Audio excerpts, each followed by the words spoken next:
সাথে নিয়ে যাও। এই পা চালে হাঁটো, তাড়াতাড়ি যেতে হবে। আরে আমি আর এত হাঁটতে পারছি না, তোমাকে বললাম তুমি গাড়ি নিয়ে চলো, তুমি হাঁটিয়ে নিয়ে যাচ্ছ। পুরামুখী গাড়ি যে নেবো, গাড়ি ভাড়া টাকা কি তোর বাপে দেবে? দেখো তুমি আমার মরা বাপকে তুলে একটা কথাও বলবা না। দেখ, গলা উৎসুকের কথা বলবি না। গলা উৎসুকের কথা বললে একদম গলা চেপে একদম পুকুরে ফেলাই দাও। আর বাপের বাড়ি কথা শুনলেই গা জ্বলে ওঠে, তাই না? তুমি সারা জীবন শুধু টাকা টাকা করেই গেলে। টাকার জন্যই তো তোর ভাইয়ের কাছে যাচ্ছি। টাকা বুকে নিয়ে মইরো।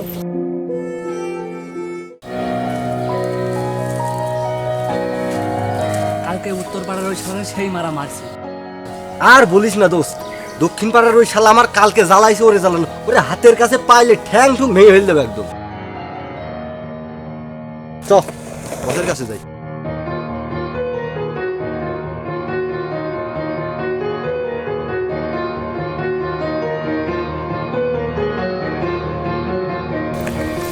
শোন, টাকা নিয়ে কেউ মরে না, কিন্তু টাকা ছাড়া কেউ বাঁচতেও পারে না।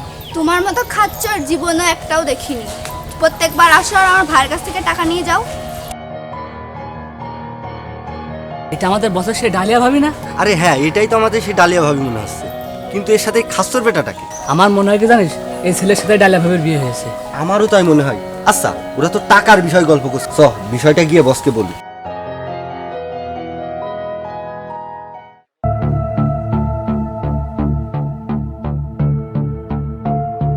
ভাইজান, ভাইজান, কোথায় আপনি? বেরিয়ে আসেন। আরে ইলিয়াস, এই অসময় কি মনে করে ভাই? ভাইজান, আমি একা আসিনি, সাথে আপনার বোনকেও নিয়ে এসেছি। আপনার বোন আমার যে ক্ষতি করেছে, সেই ক্ষতিপূরণ না না পর্যন্ত এই বাড়ি থেকে আমি এক পাও নড়ব না। ভাইজান, কি রে বোন, আবার কি ক্ষতি করলি তুই? দেখো না ভাইজান, ও আবারও 50,000 টাকা চাচ্ছে। তুমি তো জানো ওর কোনো কারণ দরকার হয় না, আর যখন টাকার প্রয়োজন হয় তখনও কোনো না কোনো বাহানা দিয়ে তোমার কাছে টাকা নিতে চলে আসে। কি 2 দিন আগেই তো তোরা টাকা নিয়ে গেলি, এখন আবার 50,000 টাকা? এত টাকা আমি কোথায় পাবো?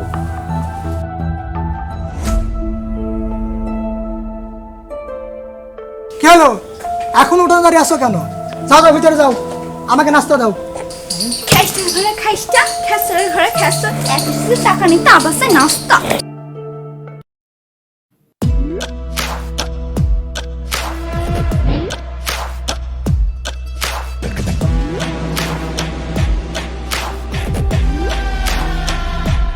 হ্যালো, অনেক সময় ধরে অপেক্ষা করছি, আমার মাল আসার কোনো খোঁজ নেই। শোন, আমার মাল যদি না আসে তো আমাকে তো জানিস, আমার নাম আগুন ভাই, সবকিছু পুড়িয়ে করে দেব ছাই। বস, বস, কি হয়েছে, এত চিল্লা চিল্লি করছিস কেন? বস, আসার সময় আমাদের ডালিয়া ভাবির সাথে দেখা হয়েছিল। ডালিয়া ভাবি মানে? শুধু ভাবি বল। তারপর কি হয়েছে বল। না বস, মানে আসার সময় ভাবির সাথে একটা ছেলেকে দেখলাম। কি ডালিয়ার সাথে একটা ছেলে মানে? বস, আমার মনে হয় কি জানেন, ভাবির সাথে ওই ছেলেটার বিয়ে হয়েছে। বস, আসার সময় শুনলাম ওরা টাকা পয়সার বিষয়ে কথা বলছিল। আমার কাছে মনে হলো ওইটা মনে হয় যৌতুকের টাকা। তোদের কথা শুনে খুব খারাপ লাগলো। ডালিয়ারে যে কত ভালোবাসতাম, ওর জন্য সব কিছু করতে পারতাম আমি। আমার টাকা পয়সার ধন দৌলতের কোনো অভাব ছিল না, কিন্তু ওর ভাই ও অনেক খাচ্চরের সাথে যে বিয়ে দিল, যৌতুকের টাকা নিয়ে ঝামেলা করে। চল তো দেখে আসি।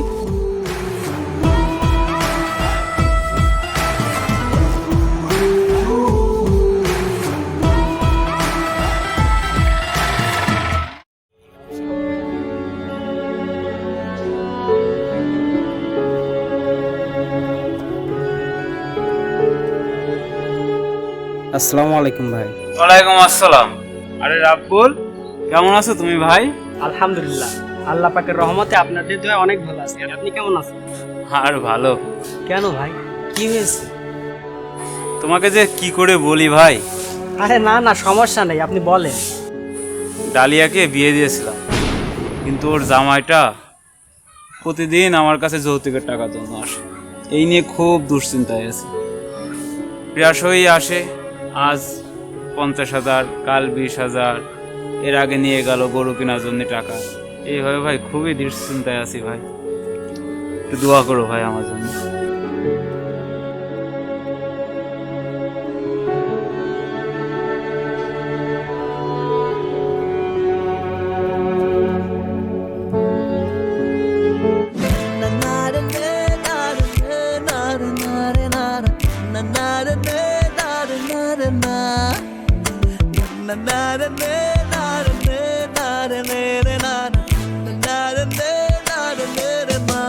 হাই, রাখো তোমার হাই, একা একা দাঁড়িয়ে থাকতে থাকতে জীবন যায় যায়, উনি এসে আবার বলছে হাই।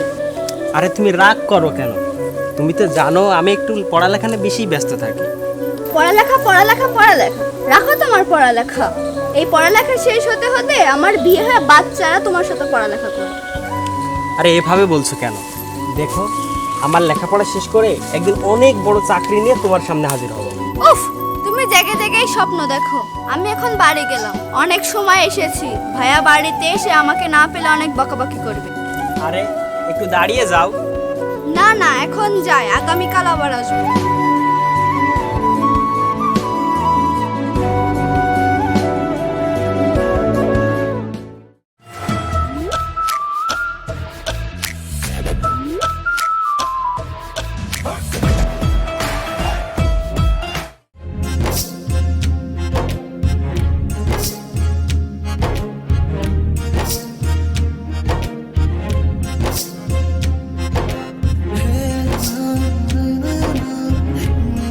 সরি ভাইয়া।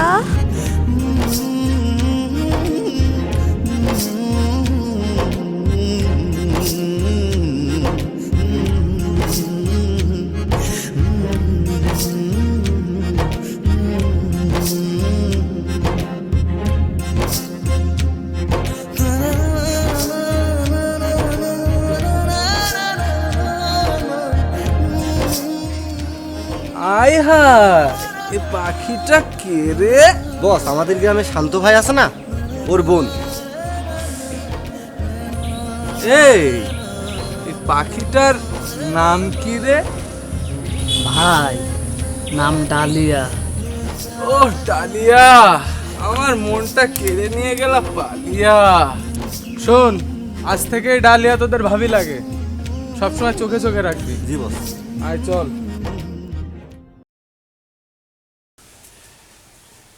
ডালিয়া, ডালিয়া, কোথায় গেলি বোন? এই তো ভাইয়া। আমার জন্য এক গ্লাস ঠান্ডা পানি নিয়ে আয় তো, খুব পিপাসা পেয়েছে। ভাইয়া তুমি বারান্দায় বসো, আমি তোমার জন্য পানি নিয়ে আসছি। উফ, আজকে যা গরম পড়েছে, এই গরমে জীবনটা একদম অতিষ্ঠ হয়ে যাচ্ছে।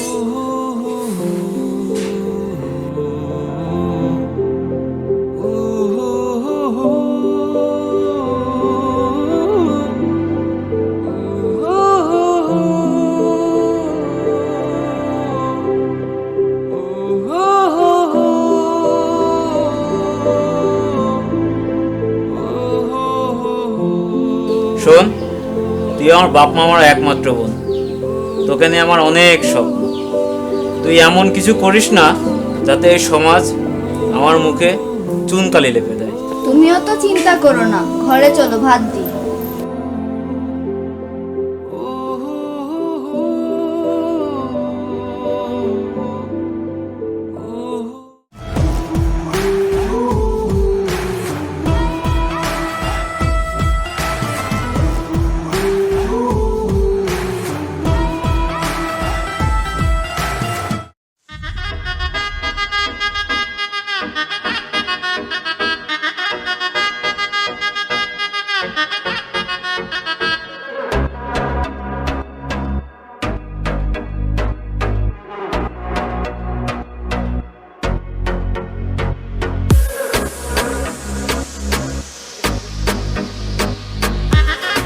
রে, আমার পাখিটা খাঁচা ছেড়ে কোথায় যাচ্ছে? বস, পাখি তো একটু উড়বে, আর আপনার পাখি উড়লে ভালোই লাগে। তোদের বলেছি না আমার পাখির দিকে নজর দিবি না। আমার পাখিরা শুধু আমিই দেখবো। জি বস। বস চলেন বাসায় যেতে হবে। এ দাঁড়া দাঁড়া দাঁড়া, পাখিটার উড়াতটা তো আমার কাছে সুবিধার মনে হচ্ছে না। ডার মে কুছ কালা है। নিশ্চয় কোনো ঝামেলা আছে। জি বস, আমাদেরও তাই মনে হচ্ছে। জি বস। আচ্ছা শোন, আমি বাড়িতে গিয়ে ওই কাজ সারছি, তোরা আমার পাখির দিকে নজর রাখবি। জি বস। জি বস।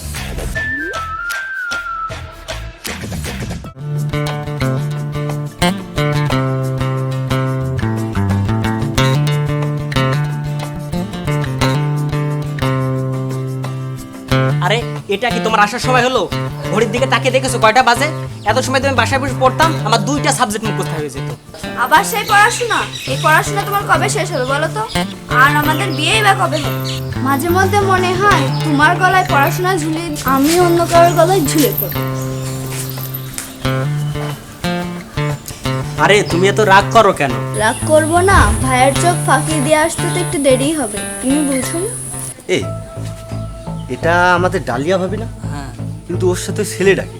ওটা মনে হয় রাব্বুল ভাই। খবরটা তো বসে দিতে হয়। চল।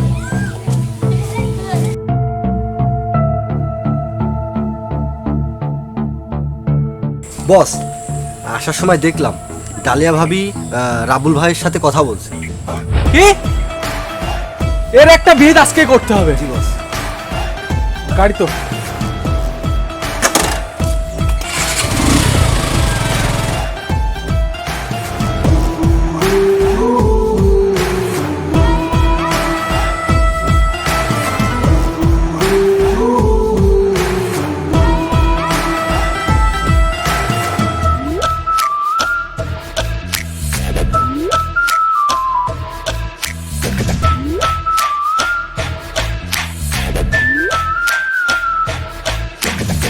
ভালো আছেন ভাইয়া? আরে আগুন, তুই আমারে তুই থেকে আপনি করে বলছিস কেন? বিয়াদবি নিবেন না ভাইয়া, আসলে বড় ভাইকে তো আপনি করে বলাই উচিত, তাই না? আর এমন কি হলো যে তুই থেকে আপনি হয়ে গেলাম? আরে কি করে যে বলি আপনাকে, আরে তোরা বল না। আসলে বস আপনার বোনকে পছন্দ করে, তাকে আমার বস বিয়ে করতে চায়। দেখ আগুন, এই বিষয় নিয়ে আমি তোকে কোনো এখন সিদ্ধান্ত দিতে পারছি না, পরে এক সময় আমি তোকে জানাবো। আচ্ছা ভাইয়া, আসসালামু আলাইকুম।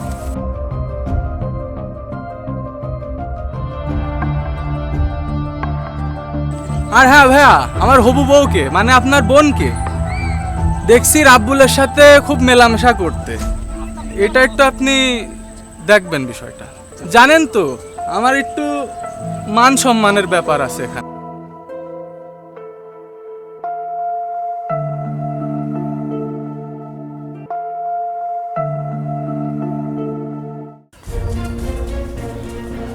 ডালিয়া, ডালিয়া, এই ডালিয়া, কোথায় তুই? বাইরে আয়। কাজটা নিচে আয়। এসব আমি কি শুনছি? কি শুনেছো ভাইয়া? আজকে আগুন গিয়েছিল আমার কাছে, সে তোকে বিয়ের প্রস্তাব দিচ্ছে।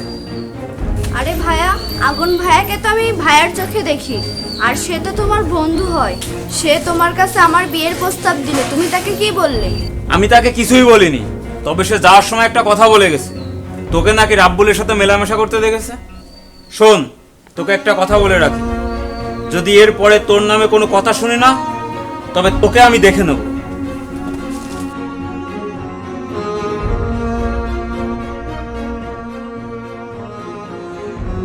ভাইয়া তাহলে রাব্বুলের বিষয়টাই জেনেই গেছে। এখন তাহলে ভাইয়াকে কি করে রাজি করাতে পারবো? তার আগে রাব্বুলের সাথে দেখা করতে হবে, তাকে সব কিছু জানাতে হবে।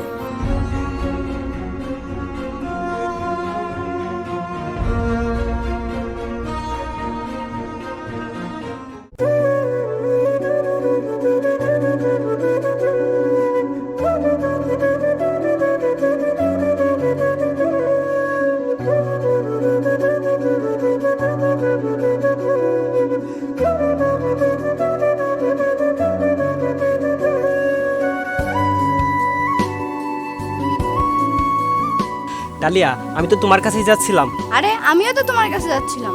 তাই? তাহলে বলো কি জন্য যাচ্ছিলে? না, তুমিই বলো কেন আসছিলে?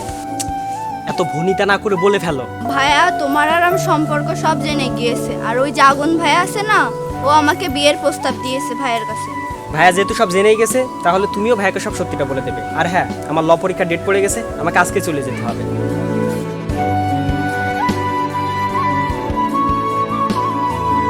তুমি কি সত্যি আমাকে রেখে চলে যাবা?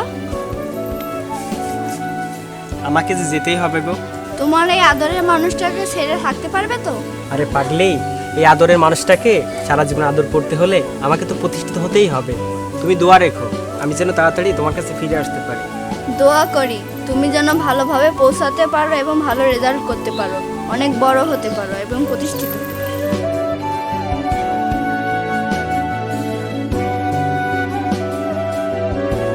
আর হ্যাঁ, তুমি কিন্তু সাবধানে থাকবা, ওই আগুন কিন্তু ভালো মানুষ না। ওকে, তুমি চিন্তা করো না, ভালোভাবে পরীক্ষা দিও।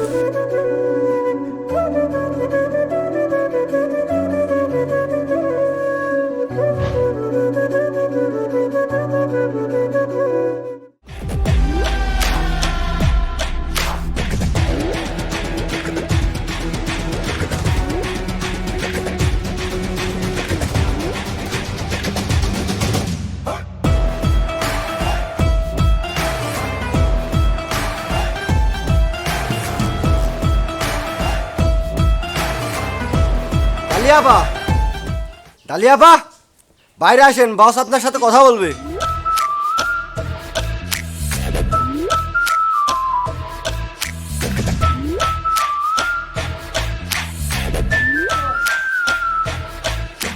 ডালিয়া, কেমন আছো?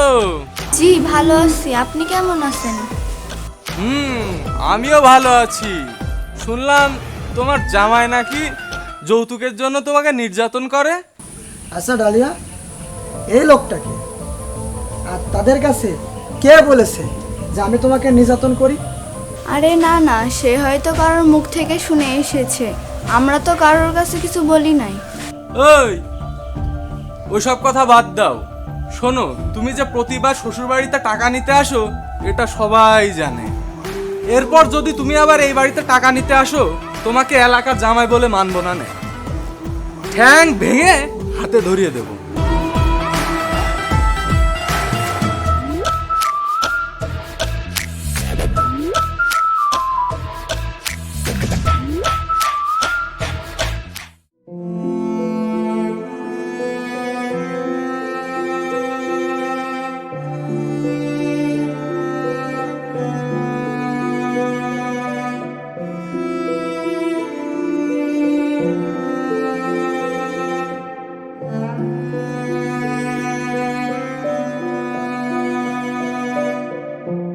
আসসালামু আলাইকুম ভাই। ভাই ভালো আছেন? ভাই কোনো চিন্তা করছেন আপনি? ওয়ালাইকুম আসসালাম। দুশ্চিন্তা আর কি ভাই, তোমার তো সেদিনকে বললামই, একটা মাত্রই আমার বোন, তারও এমন একটা ছেলের সাথে বিয়ে দিয়েছি। তুমি তো সবই জানো আমি গরিব মানুষ, এই মাঠে ঘাটে কাজ করে খাই। আর ওর জামাই দুদিন অন্তর অন্তর টাকা চেয়েই যায়, আজ 10,000, কাল 50,000, আগের দিন ওই যে বললাম যে গরুর জন্য টাকা চাচ্ছে। আমি আর পারছি না ভাই, এই নিয়ে আমি খুবই হতাশার ভিতর আছি, খুবই দুশ্চিন্তায় আছি ভাই। গরিব মানুষ, এত টাকা আমি কিভাবে দেবো ওর? ভাই আপনি চিন্তা করবেন না, এসবের আইনে অনেক নিয়ম কারণ রয়েছে। আর আমি তো ল পাস করেই গ্রামে এসেছি, আমি এইবার এটা সঠিক বিচার করেই ছাড়বো। আসলেই সেদিনে অনেক ভুল করেছিলাম রে ভাই। তোমার আর আগুনের ভয়ে বোনটাকে না দেখে শুনে একটা অমানুষের কাছে বিয়ে দিয়েছি, যার সাজা ভোগ আমার এখন করতে হচ্ছে। তোমার কথা শুনে খুব ভালো লাগলো ভাই, তুমি একটু বিষয়টা দেখো। আচ্ছা ভাই, আপনি চিন্তা করেন না, আমি তো আছি, এই বিষয়গুলো আমি দেখব। এখন একটু উঠি ভাই, আমার হাতে অনেক কাজ আছে।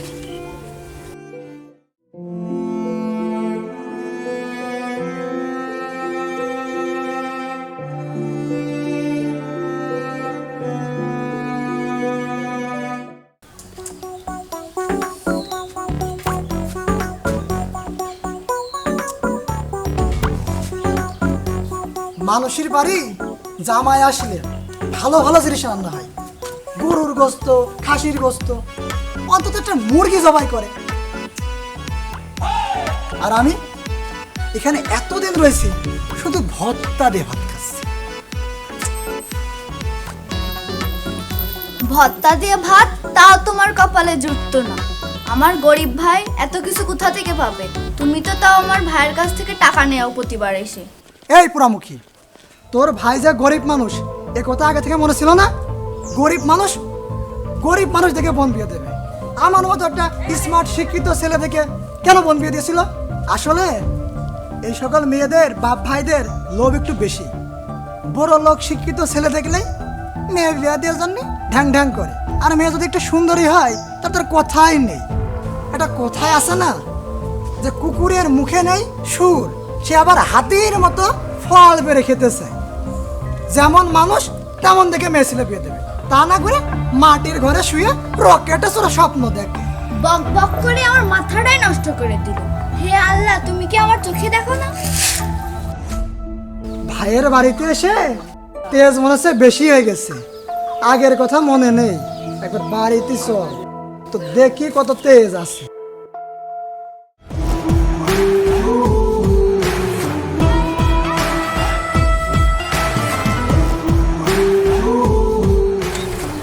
আসসালামু আলাইকুম উকিল সাহেব। ওয়ালাইকুম আসসালাম। কেমন আছেন উকিল সাহেব? শুনলাম বাইরে থেকে নাকি ল পাস করে এসেছেন। তুমি ঠিকই শুনেছো। তাহলে তো গ্রামের মানুষজনদেরকে খুব আইন কানুন মেনে চলতে হবে। এবার গ্রামে কোনো খারাপ বা অন্যায় কাজ হতে দেব না। তাহলে যে গ্রামে ডালিয়ার জামাই ডালিয়ার যৌতুকের টাকার জন্য নির্যাতন করে, সেটা কি আপনার চোখে পড়ে না? জি বস, ঠিক বলেছেন। আগে এইসব কাজগুলো সমাধান করুন, পরে গ্রামের লোকজনদের দিকে নজর দিবেন। বুঝতে পেরেছেন?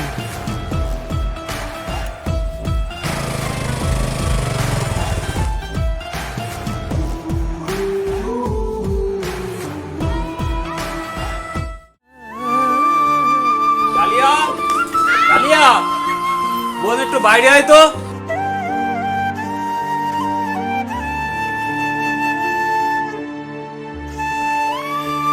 ইলিয়াস, তুমি তো জানোই ভাই আমি গরিব মানুষ। আমার শেষ সম্বলটুকু এই বাড়ির বন্দুক রেখে তোমার জন্য 50,000 টাকা নিয়ে আসি ভাই। তুমি এই টাকাটা রাখো। গরিব মানুষ তো আমার মতো বড়লোকের সাথে বিয়ে দিয়েছিলেন কেন? বিয়ের আগে মনে ছিল না যে সমানে সমানে চলতে পারবেন কিনা?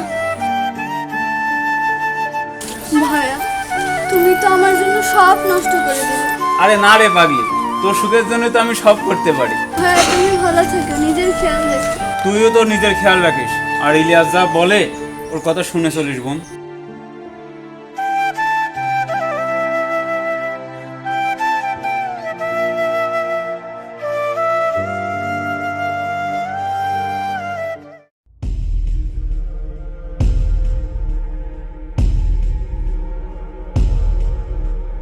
আসসালামু আলাইকুম উকিল সাহেব। ওয়ালাইকুম আসসালাম। কোথায় চললেন? শুনেছি ডালিয়ার জামাই নাকি যৌতুকের টাকার জন্য প্রতিনিয়তই শান্ত ভাইয়ের বাড়িতে এসে অনেক অত্যাচার করে। তো যাচ্ছি দেখি এই বিষয়টা কোনো কিছু করা যায় কিনা। যদি আমি বুঝিয়ে বলার পরে সে যদি না বুঝতে চায় তাহলে আইনি একটা পদক্ষেপ নেব বলে আশা করছি। জি, ডালিয়া আপু ওখানে অনেক কষ্টে সংসার করছে, দেখেন যদি ভালো কিছু হয়।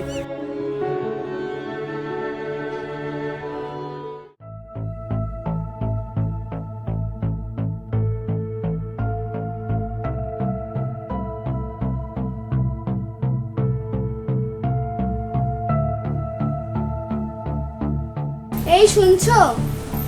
আর কত ঘুমাবে? ওঠো, অনেক বেলা হয়ে গেছে।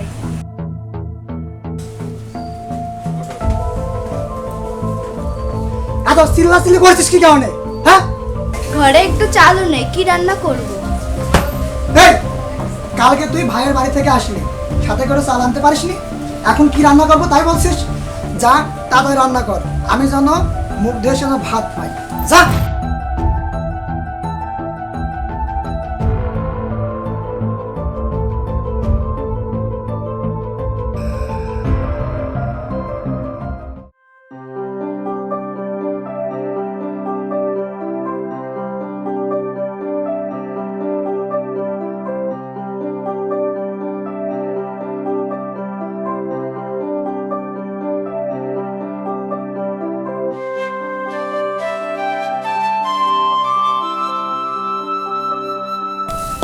আসসালামু আলাইকুম ভাইজান। ওয়ালাইকুম আসসালাম। আরে রাব্বুল, এইদিকে কোথায় যাচ্ছ? এই তো এখানে ভাই একটু জমি বিক্রি হবে, তো সেটাই কেনার জন্য দেখতে আসছিলাম। কেমন আছেন ভাইজান? আমি ভালো নেই ভাই, আমি আসলে একটা লোভী মানুষ। কেন ভাই, আপনি এমন কথা বলছেন কেন? লোভ করে বড় লোক দেখে আমার বোনটাকে একটা অমানুষের কাছে বিয়ে দিয়েছি। তারপর থেকে আমার একের পর এক অশান্তি আমার পরিবারে লেগেই আছে। ওই বোনের জামাই তোমার তো আমি 2 দিন করে ভাই বললাম যে আজ এই টাকা কাল ওই টাকা চেয়েই যায়, যৌতুকের জন্য বাড়ি এসে ধরো প্রতিদিন বসে থাকে। মানে আমি একের পর এক তার টাকা দিয়েই যাচ্ছি, এটা নিয়ে আমি খুবই অশান্তিতে আছি। কিন্তু কি করব, এই জমিটুকু যদি না দেখি এখান থেকে তো আমার 2 মুঠো ভাত পেটে যায়, তাও তো থাকবে না। এই জন্য আসলাম ভাই, মন ভালো না, শরীরও খুব একটা ভালো না, তারপরেও আসলাম, এসে এই কাজ কাম করছি। আসলে ভাই, বড় লোক আর শিক্ষিত দেখলেই হবে না, দেখতে হবে সেই মানুষটা ভালো কিনা, তার ফ্যামিলি ভালো কিনা। আমরা তো মেয়ে একটু ভালো হলেই মেয়ের জন্য সরকারি চাকরিজীবী খুঁজি, অর্থবিত্তওয়ালা ছেলে খুঁজি, কিন্তু কখনো আমরা খোঁজ নিয়ে দেখি না সেই ছেলেটা ভালো কিনা, তার ফ্যামিলি ভালো কিনা, ছেলে মদ খায় কিনা, জুয়া খেলে কিনা, ছেলে কোনো নেশা করে কিনা। আমরা এসবগুলো না দেখেই একটু সরকারি চাকরি আর অর্থবিত্ত দেখেই মেয়েদেরকে বিয়ে দিয়ে দিই। আপনিও ঠিক একই ভুল করেছিলেন। আমি তোমার কাছে একটা কথা বলার জন্য তোমার আমি বাসায় যাব ভাবছিলাম। ওই যে সেদিন দোকানে বসেছিলাম, তুমি বললে যে তুমি ল পড়ে এসেছো, তুমি দেখবা এই বিষয়টা। যদি এই বিষয়টা একটু দেখো ভাই, আমার বোনের বিষয়টা যদি একটু ভালোভাবে দেখো, তাহলে আমার জন্য খুব ভালো হয় ভাই। আমি একটা ভাই হিসাবে তোমার কাছে আমি 2 হাত অনুরোধ করে বসছি ভাই, আমার বোনের বিষয়টা তুমি একটু ভালোভাবে দেখো ভাই। আসলে ভাই, আমি একটু চেষ্টা করে দেখব, তাকে বুঝিয়ে বললে সে হয়তো ভালো হয়েও যেতে পারে, আর যদি না হয় তাকে আইনি বিষয়গুলো দিয়ে হলেও তাকে ভালো পথে আনার চেষ্টা করব। আচ্ছা ভাই, আমি তাহলে একটু আসি। হ্যাঁ,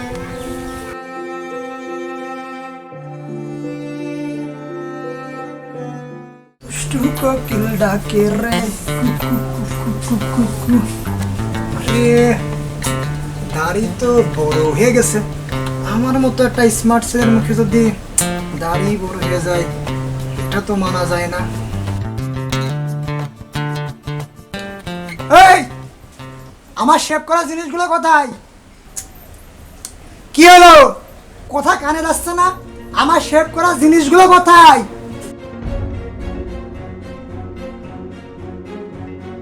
সব কিছুই তো আছে, শুধু বেলেটটা ভেঙে গেছে। ব্লেড ভাঙলো কি করে? আসলে আমার হাত পায়ের নখ অনেক বড় হয়ে গেছিল, তো এই জন্য নখ কাটতে গিয়ে ভেঙে গেছে। আমার ব্লেড কি তোর নখ কাটার জন্য? আর তোর বাপ ভাই কি এই ব্লেডে টাকা দিয়ে যায়? ধুর, সেই আবার আমার সেলুনে যে দাড়ি কাটতে হবে। হ্যাঁ, ভালো লাগে না।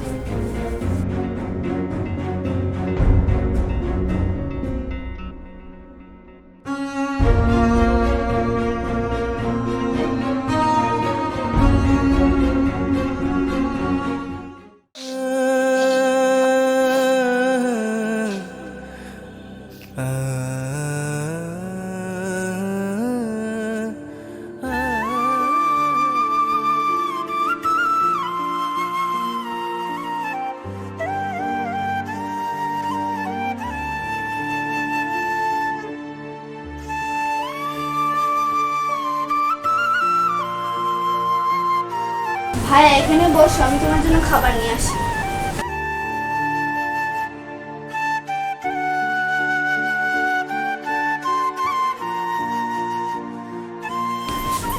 আবার কি দরকার ছিল এখন? ইলিয়াস কোথায়? ইলিয়াসকে তো দেখছি না। ও একটু বাইরে গেছে। ভাইয়া তুমি খেয়ে না, ও একটু পরেই চলে আসবে। ইলিয়াসের সাথে তো দেখা হলো না। ইলিয়াস আসলে বলিস আমি এসেছিলাম। আর তুইও ভালো থাকিস বোন, ইলিয়াসের সব ভালো মন্দ দেখে রাখিস।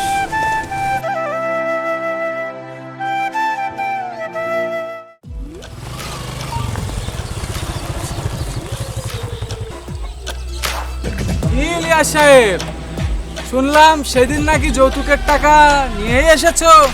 এরপর যদি আবার টাকা আনতে যাও না, তাহলে সত্যি ঠ্যাং ভেঙে হাতে ধরিয়ে দিব।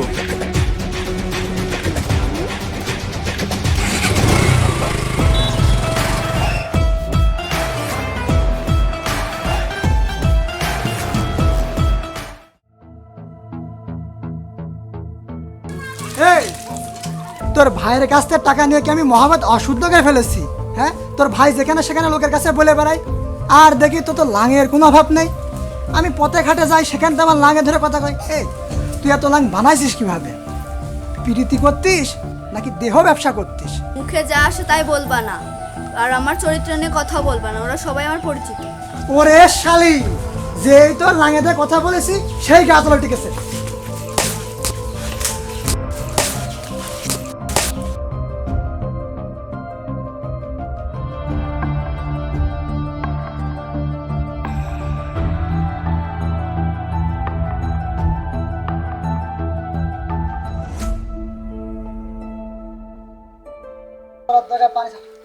কিরে কই গেলি? আরে পানি চেপে দিয়ে যা, গোসল করবো। কথা কানে যাচ্ছে না? শালি মনে হয় মার কম হয়েছে, মার খারাপ, আর মনে হচ্ছে যে ওরে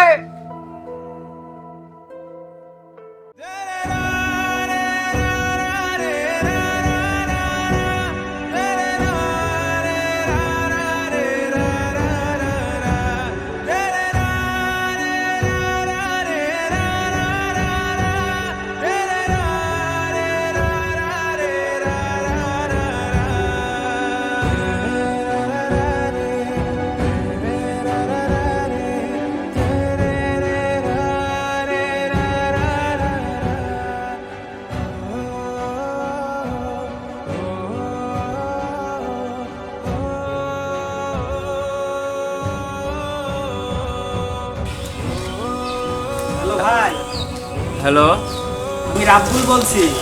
হ্যাঁ রাব্বুল বলো। আমি আপনার বোন ডালিয়ার বাড়িতে এসেছি। ও ডালিয়ার বাড়িতে গেছো, এ তো ভালো খবর। না ভাই, ভালো না। ভালো না? কি হয়েছে, ভালো না কেন? আসলে আপনার বোন ডালিয়া মারা গেছে ভাই। কি কি বলছো তুমি? সত্যি কথা বলছো? আমি এখনই আসছি।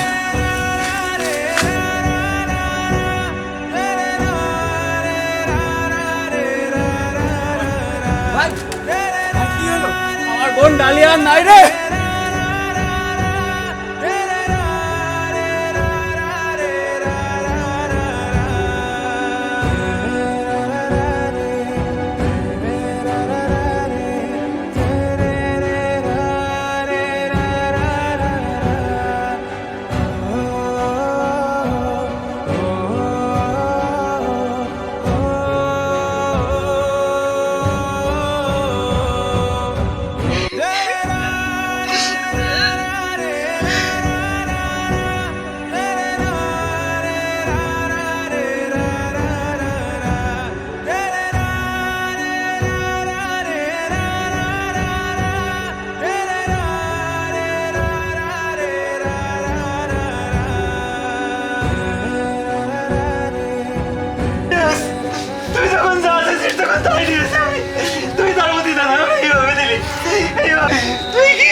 শান্ত, শান্ত, তুই ওকে মারিস না, ওকে আমাদের হাতে তুলে দে। ওকে আমরা দেখছি।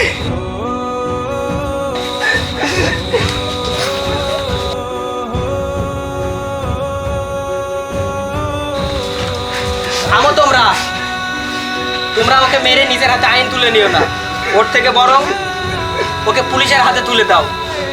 শুধু এই ডালিয়া একা নয়, এমন হাজারো ডালিয়া প্রতিনিয়ত এই দেশের বুকে মৃত্যুবরণ করছে। তাদের মৃত্যুর দোষও কি এদেরকে দিবে?